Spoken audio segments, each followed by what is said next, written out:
Hi everyone, welcome to Rundle's Urban Farm. This is Hannah here, and this week I will be giving you a tour of the garden and showing you a couple of different things. First of all, I'll show you how the method we're using to try to keep the deer out of the garden, and I'll also show you a comparison between the two different methods we're using to tie tomatoes. We live in town, and I was not really expecting a problem with deer this year. We had a pretty big garden last year. It didn't have any issues. The only thing that got eaten was sunflowers, and I'm not sure that was the deer. I think it was squirrels. So this year, well, a couple days ago, we found that all our Swiss chard and lettuce had been utterly decimated. So that was pretty disappointing, and then we found hoof prints near some of the spinach, so we determined obviously that it was deer that had gotten in. I think it's been such a hot, dry year that they're just getting a little more desperate and willing to push the issue a little more, coming further into the city. So we are on the outskirts, and I know that there's deer half a mile away in the farming community. So I will show you how we're trying to keep them out. We did try a ultrasonic noise making device that was motion detector, but that did not work at all. I walked out to the garden this morning and there was a deer walking down the alley, and the noise was not bothering it in the least. So our other method involves fishing line, and I will give you a closer look and explain that in a little bit. So the other thing that I will show you today is our two different methods for tying our tomatoes. You've probably seen it a little bit in the other videos, but the tomatoes are finally getting tall enough that it's actually noticeable the difference between the two different methods. The first one is a string tying trellising method, where basically you prune the tomato to one main vine and you run a string down from a high point directly to the tomato, and then as the tomato grows you just wind the main stem around the string, and that's pretty much all you do. Well, other than prune it. You prune off the branches so that it's just one main stem that you're winding around the string. And then the other method is taking a cattle panel and tying the tomatoes to that. It's suspended about 2 feet off the ground, and then I'm just tying the tomatoes to the cattle panel. I'll talk a little more about that in the garden and which one is working out better for me this year.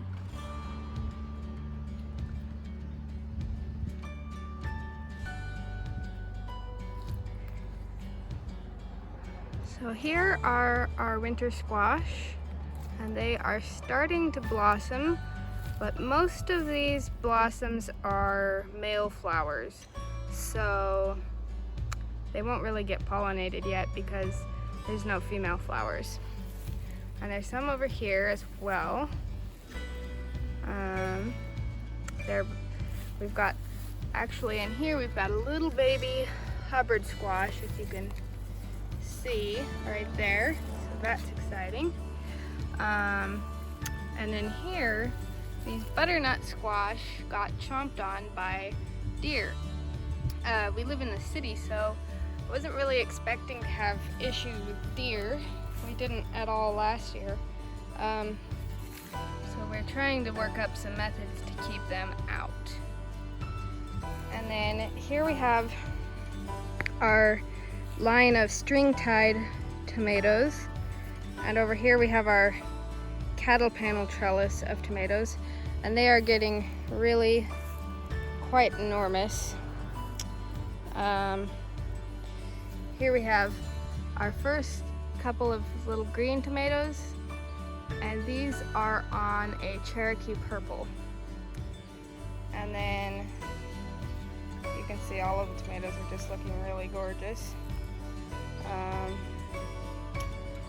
Got Cosmos.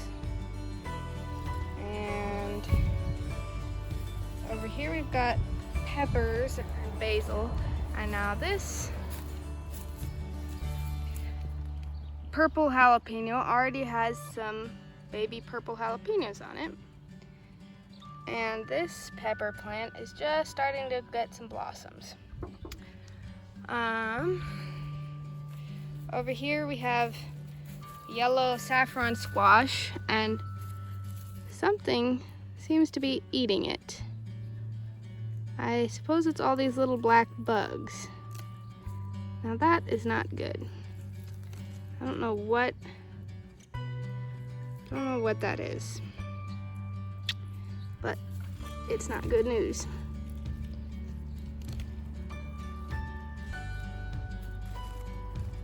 So I will probably, you can see all these little black bugs on here.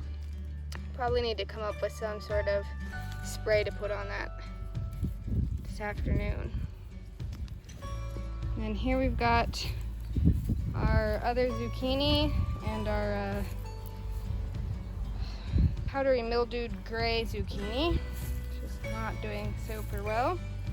Got some big tomatoes. We've got our cantaloupe, which is starting to take off. And we've got our unknown volunteer squash at the back. Garlic and onions, which are almost ready to harvest. And Swiss chard, which got eaten by the deer. Some watermelon, which are pretty tiny still. And a volunteer tomato. I don't even know how I have a volunteer tomato because I don't think I let any tomatoes fall off and rot in here, so I'm not really sure. And this wasn't where the tomatoes were planted anyway. So we've got a delicata squash down here, lots of marigolds, bush beans, which should be producing soon, more Swiss chard, more cosmos, lettuce, and you can see here the lettuce got really mangled by the deer. Nasturtiums, more peppers, eggplant, and basil, cosmos, snapdragons. See the cilantro, it's looking really awesome. And more winter squash, and our bean trellis up there. So our first method here that we're attempting to keep out the deer is fishing line. And a friend of ours suggested we put fishing line because they don't like bumping into it and not being able to see it. You can kind of see the fishing line right here, but obviously it's hard for us to see, and it's equally as hard for the deer to see. So when they bump into that, we're hoping that will scare them off. And based on what I've been reading, it's one of the more effective methods to keep deer out without building a giant fence. Here's a quick look at our pole beans. They have not been enjoying the hot weather that we've had the last couple of days.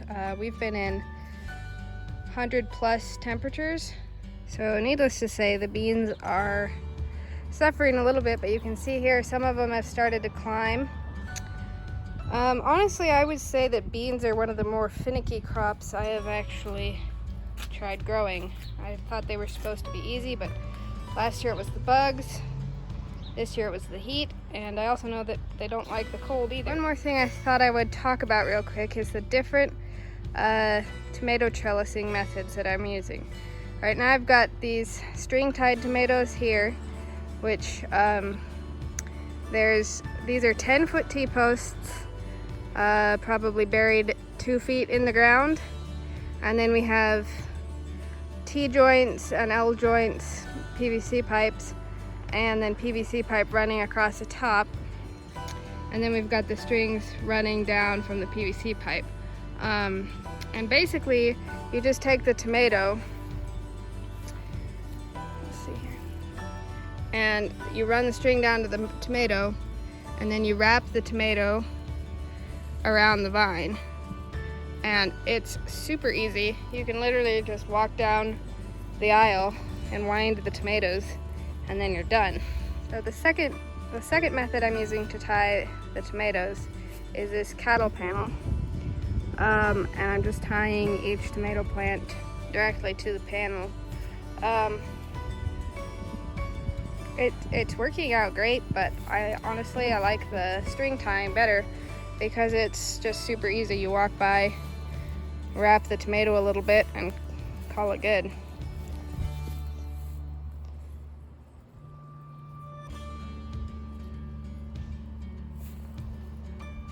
So yeah, here's a look at the tomatoes that we have in grow bags, and they're looking really nice.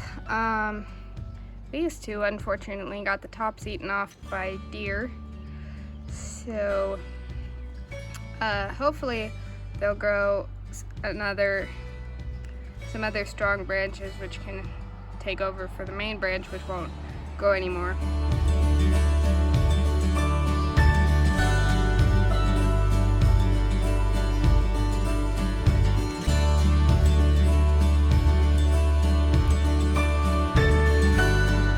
This week I put in stakes for these tomatoes. They had actually flopped over on the ground. And these peppers are finally starting to do well. I think they really enjoyed the 100-degree temps this week. And at the back, the cucumbers are finally getting big enough to start climbing the trellis. Thank you for taking a look at the garden with me today, and I will see you next week.